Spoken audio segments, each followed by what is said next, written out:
Hello everyone, my name is Star and today I'm going to be teaching you guys how to read tarot with dice.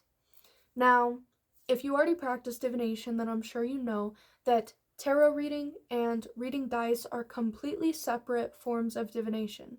Um, Reading dice is its own form of divination that does not traditionally have to do with tarot associations.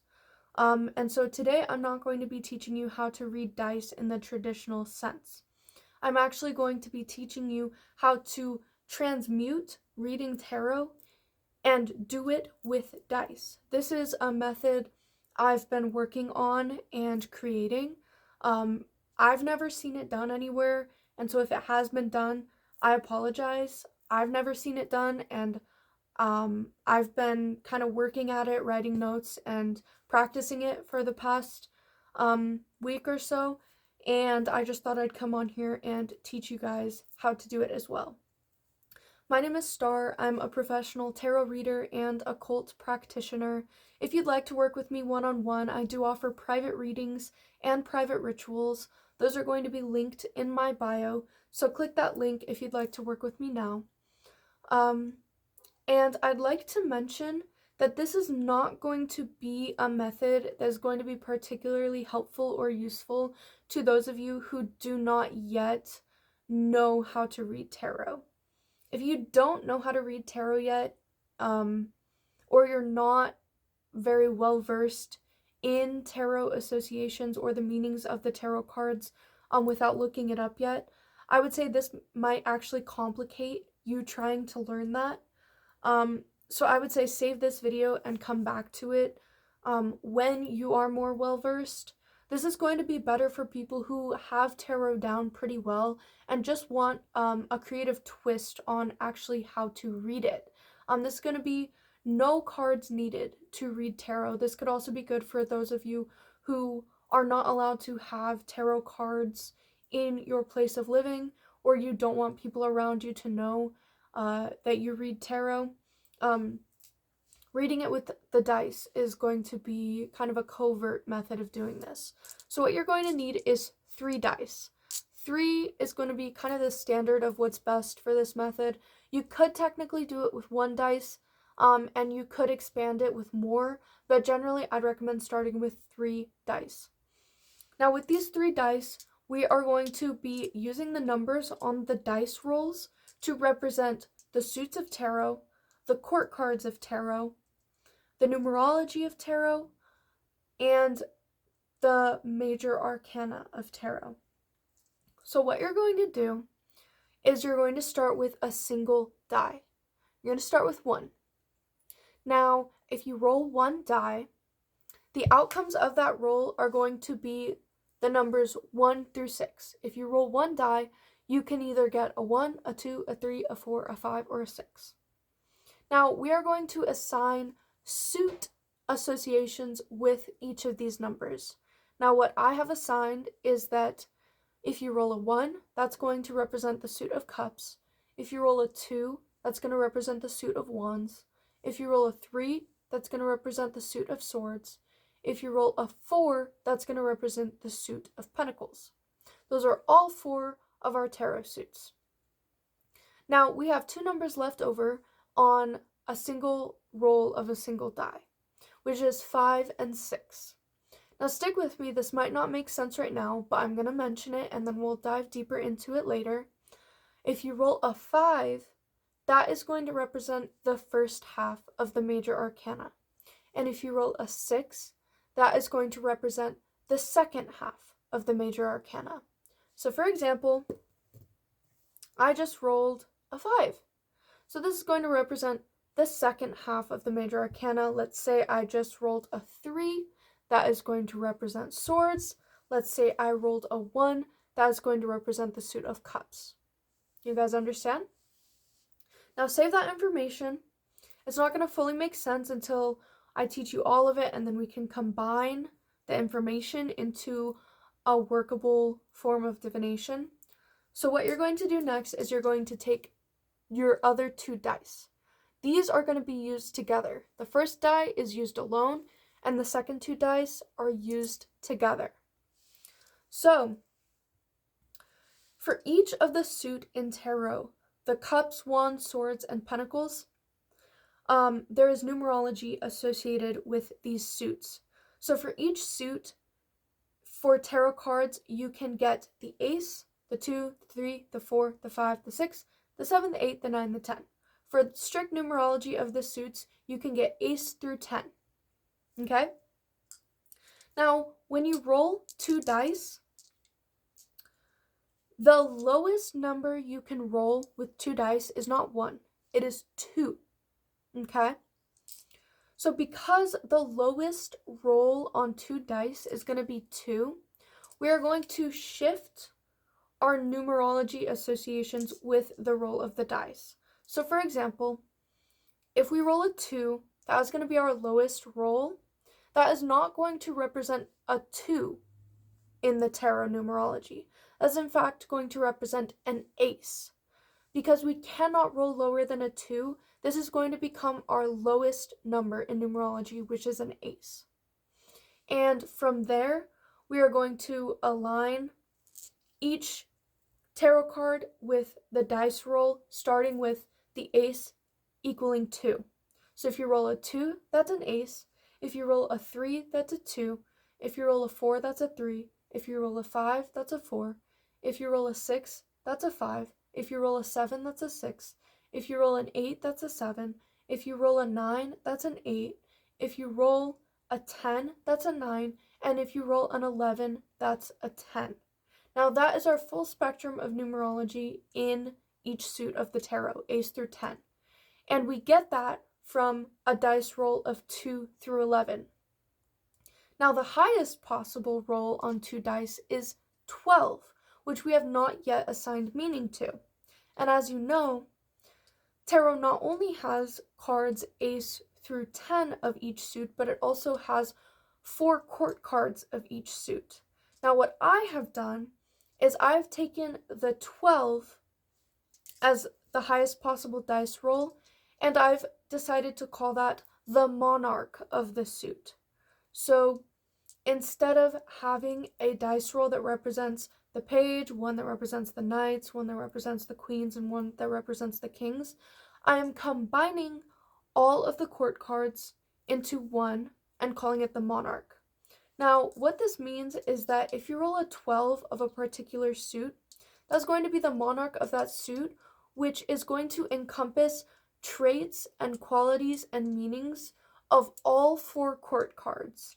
And what I do is use my intuition and context of the reading to decipher what qualities are potent in the reading.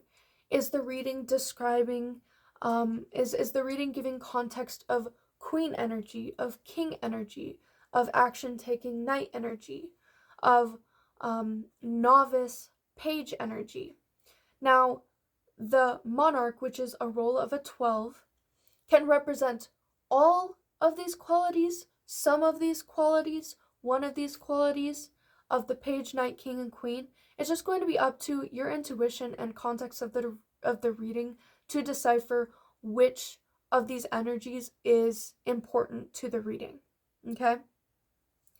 So far we have the 4 suits on the first die, and then ace through 10 on the second 2 die, as well as the monarch, which is encompassing all 4 court cards. Now we're going to go back to this first die. Remember when I said the 5 and 6 represent the first half and the second half of the major arcana? Well, if you roll 2 dice, the number of outcomes you get is going to be 11 outcomes. Okay? 2 through 12, that's 11 different outcomes you can get by rolling 2 dice. Now, the major arcana is made up of 22 cards. You divide 22 by 2, that's 11. Okay?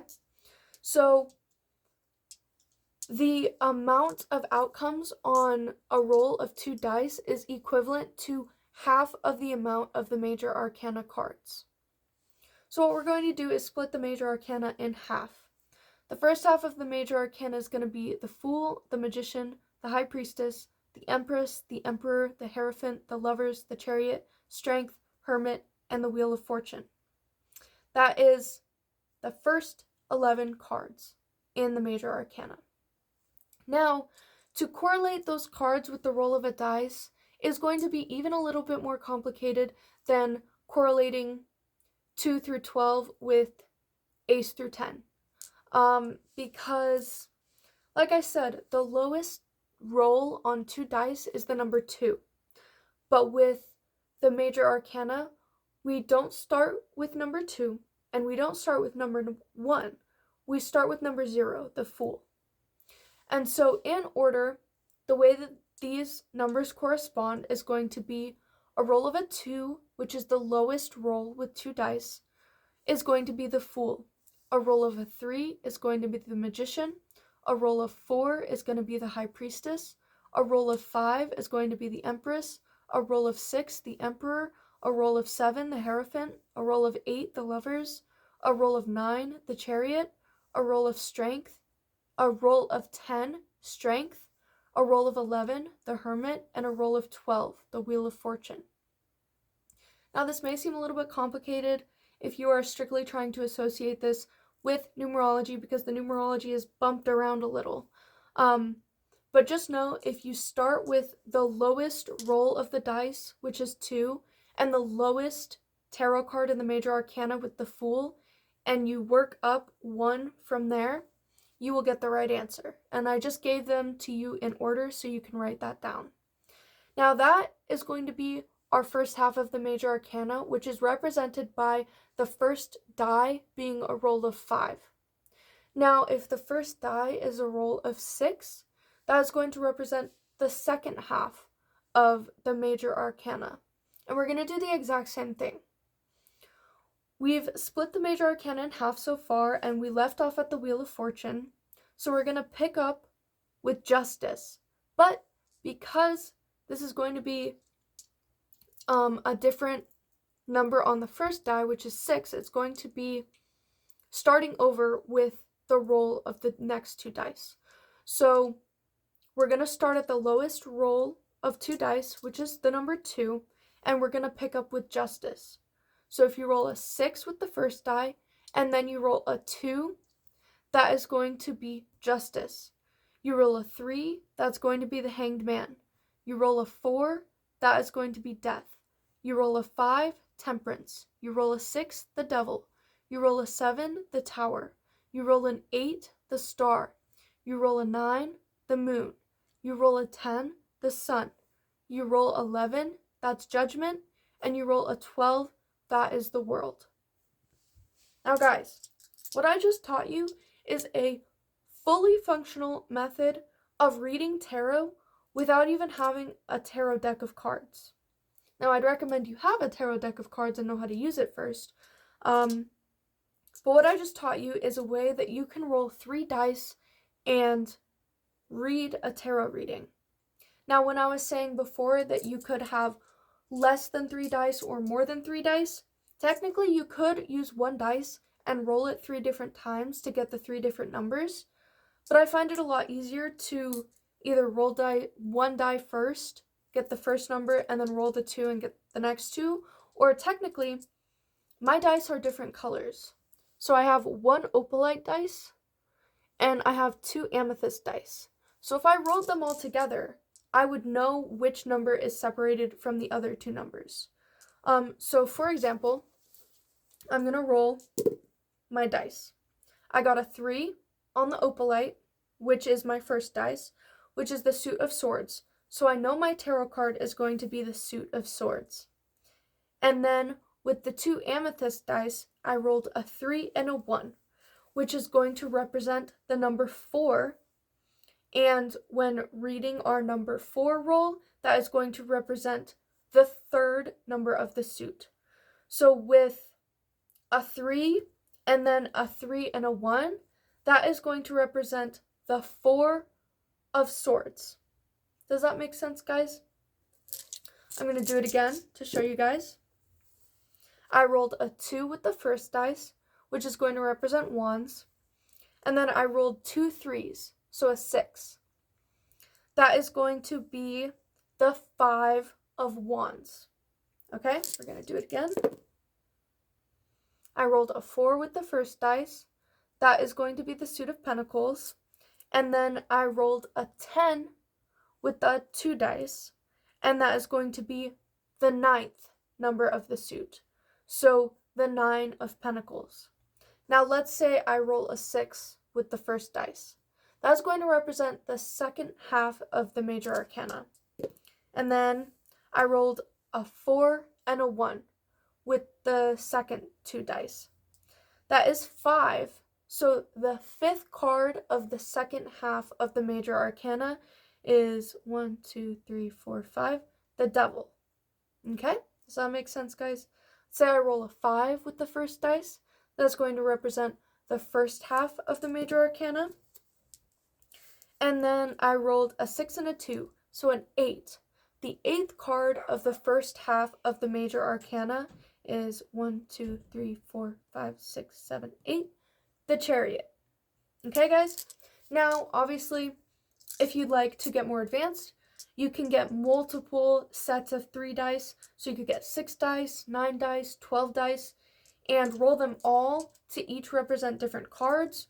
Or you can roll the 3 dice over and over again to represent different cards. It's really up to you. But yeah, that was my tutorial, guys. I really hope you enjoyed it. Like I said, I've never seen anyone do this before. I was kind of having a hard time researching how traditional dice are even read in divination. So I just thought and kind of came up with this. So yeah, like I said, if you want to work with me one-on-one, I offer private readings. I also offer private rituals. You can book those in the description box right now, and subscribe because I post videos like this every single day. Leave it a like if you enjoyed this, and leave a comment if you'd like to let me know how this applies to you, and I will see you guys next time.